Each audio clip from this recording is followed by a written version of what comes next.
Well, hello and welcome to More Than Your Kidneys live webinar. Hi, my name is Della Major, aka The Game Changer, and I am the CEO and founder of L.Y.V.E. L.Y.V.E stands for Living Your Life Victorious and Empowered. We are a 501c3 nonprofit peer mentoring and health consulting company located right here in the south suburbs of Chicago, Illinois. The purpose of this live webinar is to provide you with detailed information about my nonprofit organization, our mission, as well as all of the services that we believe that we can provide that will make an impact inside of the rental community. But before I get started, I want to share just a brief announcement with you. I really want to acknowledge all of you who are joining me today during this live webinar. So, I seek for you to go to my information page at info@youcanlive.com. Send me an email with your full contact information. Make sure that all of the details are important. That includes your telephone number. Why? Because we're going to be having a very special drawing at the end of this webinar where that one of you will have the opportunity to receive one of the very special 4 gifts that we are giving away for attending today's session. I'm really so excited about that. In addition, if you require some additional information about myself or even the organization, make sure that you include that information when you send that email as well. So let's get started. I want to share with you a couple of facts, key facts that's really relevant that I think that you would need to know. Did you know that the 2 leading causes for chronic kidney disease is high blood pressure and diabetes? Did you know that approximately 1 to every 3rd American adult is at risk for chronic kidney disease? African Americans are 4 times likely to get chronic kidney disease. Same for Hispanics, who are 2 times likely to get chronic kidney disease. I want to give you some stats that's going to really be interesting for you to know. In 2019, 661,000 people were living with end-stage renal failure, of which 468,000 currently doing dialysis. 193,000 have received a kidney transplant. I know that those numbers can seem to be pretty staggering, but yet still there's still some hope. How can I say that? Because as of August the 18th of 2019, after doing 10 years of dialysis, I received a kidney transplant. I am still so excited about that, just like I was back then. You see, as an ESRD patient, I'm intimately aware about the challenges that patients like you and me, what we face dealing with chronic kidney disease. Let me share a little bit about my story. I was diagnosed in 2005 with lupus nephritis. You see, lupus is an autoimmune disease by which my immune system began to attack my cells and my organs. In my particular case, it was my kidneys. For 5 years, I went through some heavy medical treatments and medical regimens, including chemotherapy, to try to slow down the progression of my kidneys failing. But in 2010, my doctor told me that I had to start doing dialysis. So you can imagine what type of emotions and how I was feeling at that time. I was overwhelmed. I felt bewildered. I was resentful, angry, even to the point that I was very less optimistic. To the point that I just knew that my life as I knew it was over. See, starting from the very first treatment, I was entering into a territory that I was totally unfamiliar. I was entering into a territory where people now was telling me what I can do, where I can go, even to the point of what I can eat. These norms was definitely life-altering, to say the least. Dialysis affected every area of my life. It affected my eating habits, Because of lupus, one of the side effects is a poor appetite. So I barely was eating then. But now I have a renal diet, which restricted everything that I was eating at that time. So you can just imagine, if I wasn't eating then, now due to the renal diet, I'm definitely not eating. It affected my relationship with my family. I was always tired, always weak. So much so that the energy level that I had was so poor, my family would want to do something and I was just too tired to even engage in just simple communications with them. It affected my finances due to so many complications that I was experiencing, not only with the lupus and the kidney disease. It forced me to retire and take disability. So you can imagine what the income level was like. But the main thing that was really intense, that it affected my mental health.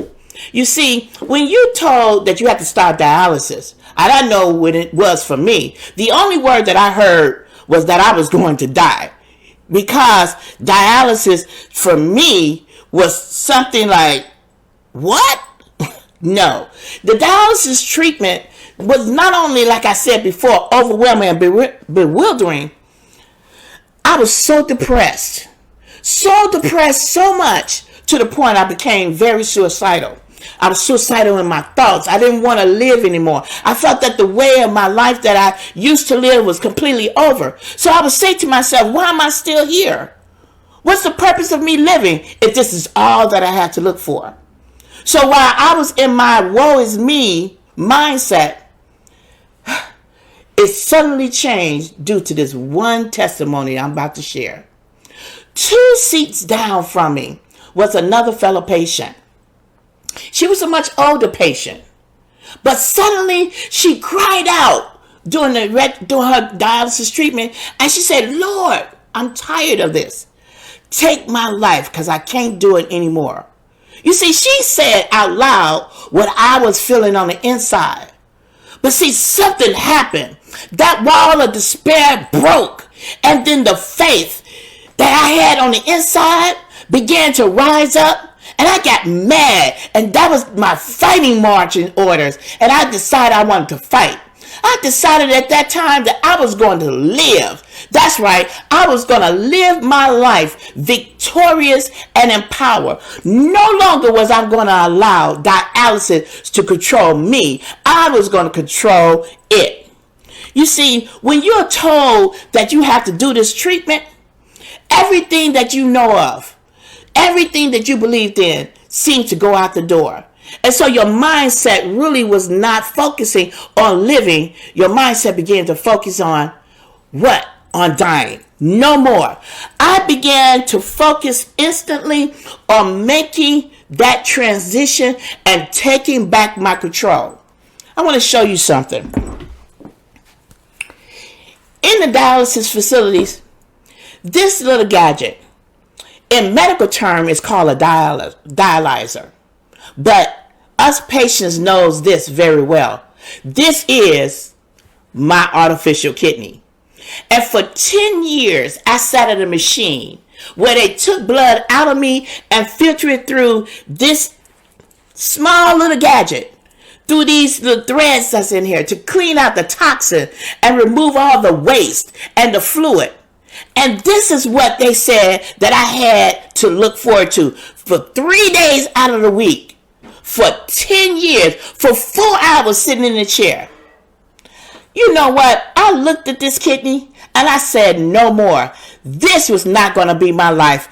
I'm going to live. So instead of me focusing on just coming in just to get a dialysis treatment, I began to focusing on taking back the control, taking back what my life was going to look like. I decided to put into place a plan that's going to allow me to create what I call is my new normal. So I want to share with you some steps that helped me to develop and create that new normal for myself. And just so that you be aware, as I talk about live and I talk about my testimony, these steps that I'm going to share are part of the core tenets and the fabric that's located and listed inside of my organization. A little bit tongue-tied, but that's all right. So let me start off by talking about step number one. Step number one, I had to learn to adapt to my reality, this new reality. So instead of me fighting against dialysis, I had to learn about dialysis. I had to get into my mindset that if this is going to be part of my life structure, then that's okay. How am I going to fit it into my life where that it won't be so much of a bothersome, but that it'll just be a process, but not my life structure. Step number two.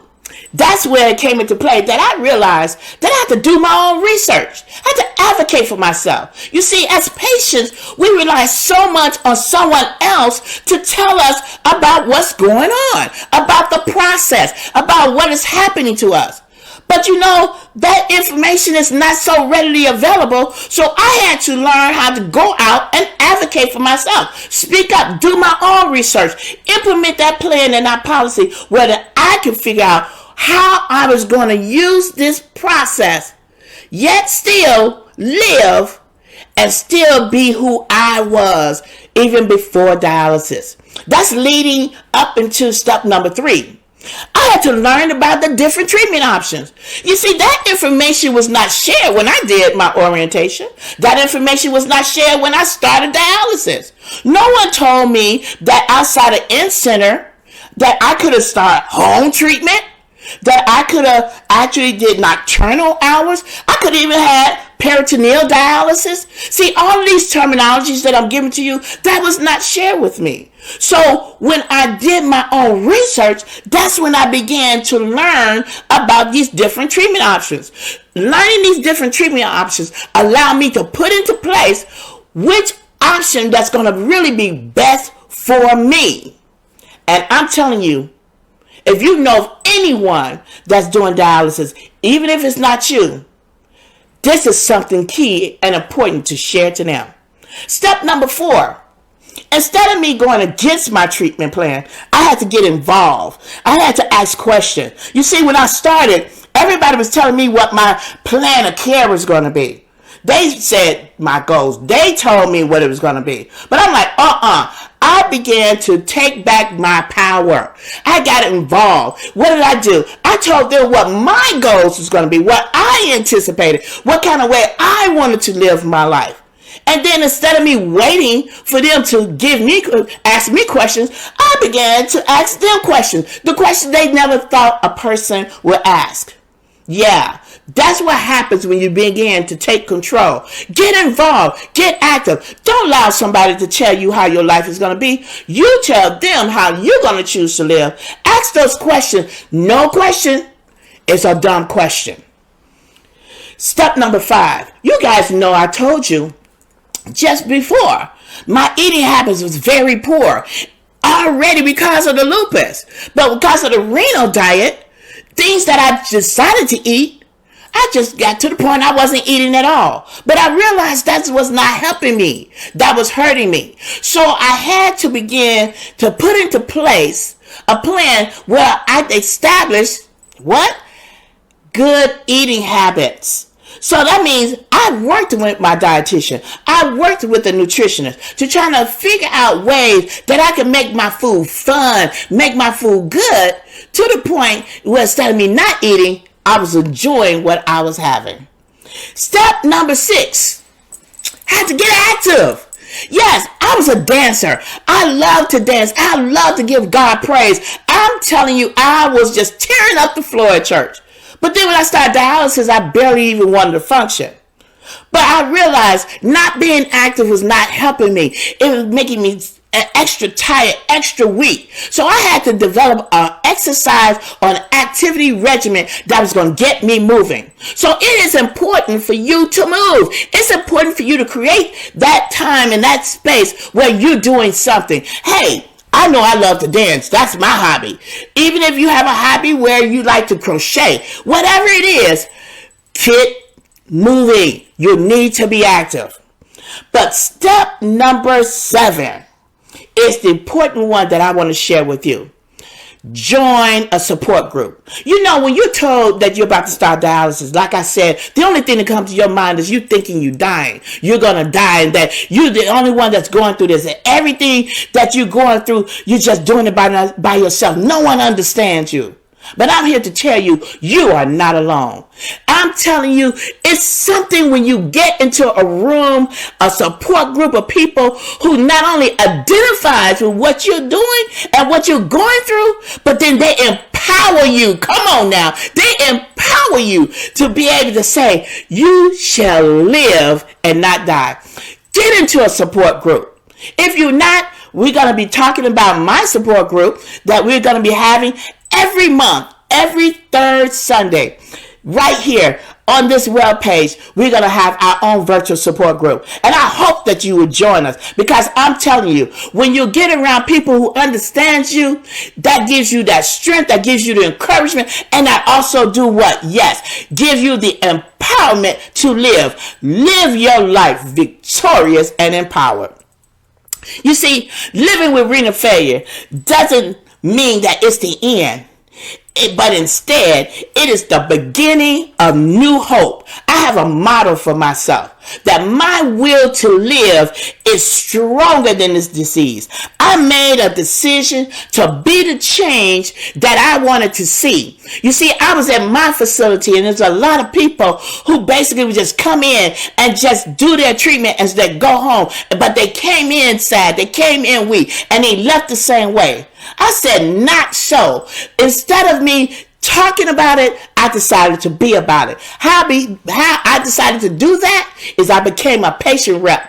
That's right. I became a patient rep at my dialysis clinic. That means I was the voice for the voiceless. I was so excited to share not only my stories with other organizations, but it was important for me to share and do L.Y.V.E days, to inform, to let people know that this is just a process, but that doesn't mean that your life is over. So yes, outside of me being a patient rep, I decided to become an advocate and an ambassador for several other renal organizations, such as American Association of Kidney Patients, such as National Kidney Foundation of Illinois, such as the Dialysis Patient Citizens Group, the American Kidney Fund. I became a certified health coach, kidney health coach for the American Kidney Fund. I joined the Q-Source Patient Advisory Council.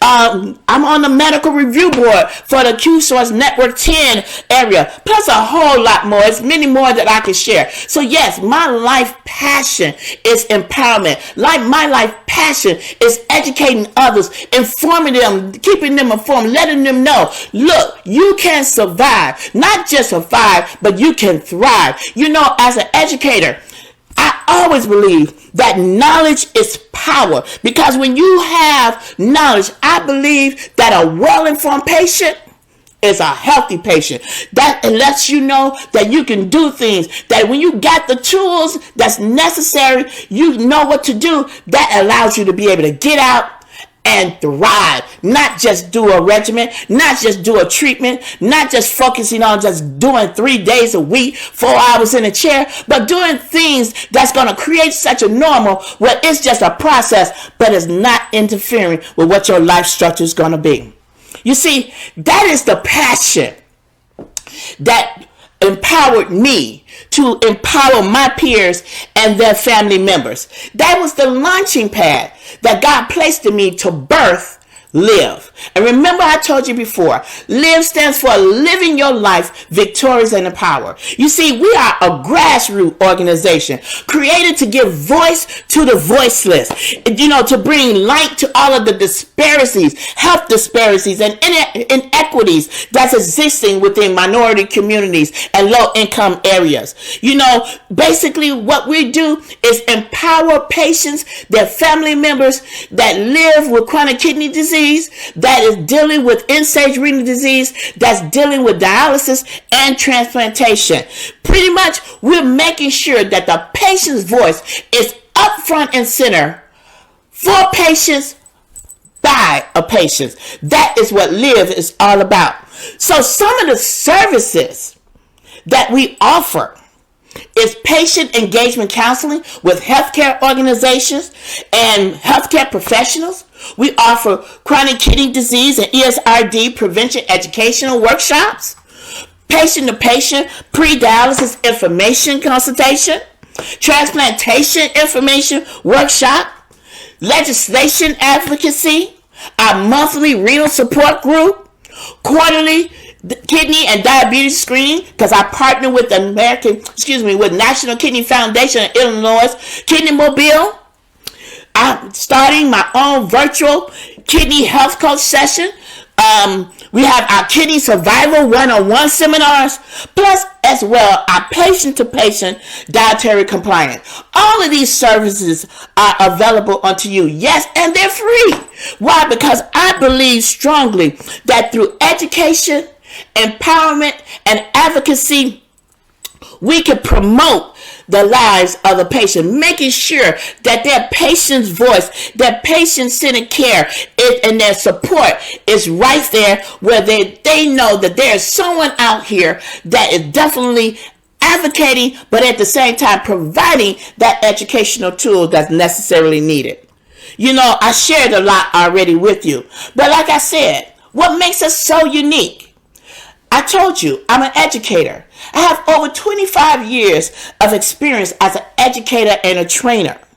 I bring practical and real life learning experiences to the arena community with a passion of educating people, patients, family members through witty and creative, not only teachings, but also through speaking.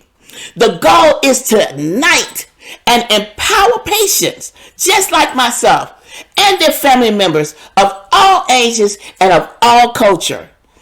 Our motto for Live is thriving, not just surviving. So, as an advocate, you know, it's important to me to make sure that you know that you can live. So, what are some of the things that you can do to help my organization make an impact into the lives of people living with chronic kidney disease? I have a campaign that's starting in the first week of April. It's following Easter Sunday. It's the whole week, April the 5th through the 9th. And during this campaign is called Adopt a Patient. What we're trying to do is provide self-care survival kits to 180 dialysis patients that is doing dialysis treatment at 2 facilities here in the south suburb of Chicago, Illinois. The purpose of these kits is to let them know that they are not alone, that they can survive. And you know, if you seen the way how I was, and I'm not sure if the picture is up, I know what it was like when I started doing dialysis. So I want to give them the empowerment and the power to know that this is just a process, but that they can live. So instead of being non-compliant, that they will be compliant. So simply click. Help us to support this life by donating to Live. Currently right now, we want you to go to our YouCanLYVE Facebook page. Simply click on the post. And what is it? Just a simple donation amount of $30 towards this Adopt a Patient campaign. I know that some of you guys, say, maybe I could do one. But that might be some of you saying, you know what, I like this campaign. I like what you're hearing right now. And so you might even want to do more than just one. Please, you're welcome to do so. But let me be clear. Any amount is fully welcome. But I'm so excited. And the key thing I want to share with you, I don't want to make sure I miss out in saying this. We are a 501c3 organization. So every donation that you make towards this organization is tax exempt. So I want you guys to know this. Okay? So I want to thank you for allowing me to come and share about my organization today. But remember, I said at the beginning that we are planning on awarding 4 attendees on today's session with a very special gift. So I don't want to leave this session making sure that you definitely send me via email at info@youcanlive.com I'm going to give it to you again. info@youcanlive.com, so that with your contact information, that means your name, address, information, your telephone number, and your email, all of that. Because what I'm going to do at the end of this webinar is that I'm going to reach out to the 4 winners and let you guys know the gift. As a matter of fact, one of the special things about these survivor bags, it's not only going to be full. Everything that's being placed inside of these bags is coming from a patient perspective, from a patient to a patient. Amen? So, I want to thank you. I want you to know one last key thing. This is really so exciting. I don't know how I can forget this. We got a couple things that's coming up in the month of February. First, we have our second webinar that we're going to be doing, and it's going to be living our life on kidney disease. So it's about living our best life on our kidney disease. So trust me, you don't want to miss that session. But then also, on the third week in February, we're going to start our support group. So we'll have that information posted on YouCanLYVE.com so that you'll be able to sit here and get that information as well. Look, if you have not already came on and joined our Facebook page, just simply search in Facebook, You Can Live. It'll come to the page. Like our page so you can stay up to date with the information that's happening, because every Monday I do motivational posts. Every Wednesday I'm giving you information. And every Friday I give you the empowerment tips that's really, really so powerful and God has given unto me to share with you. So, wow, I'm going to say, I hope that you was inspired. I hope that you was encouraged. I hope that you got some information and just a little bit about my organization. But at the same time, I hope that you be moved to help us to be able to reach our goal of 180 patients by making that donation of $30 towards that survival kit, that patient survival kit. So we know that it's going to be a great thing, and we know that these patients not only will be empowered, they will be encouraged, but also they will be inspired to do something even more. And that inspiration is live. Living your life victorious and empowered. So thank you so much for joining me today on this More Than Your Kidneys webinar. Because remember, dialysis is just a treatment. You are more than your kidney. This is not your life. Greater things is coming. We look forward to seeing you soon. Have a great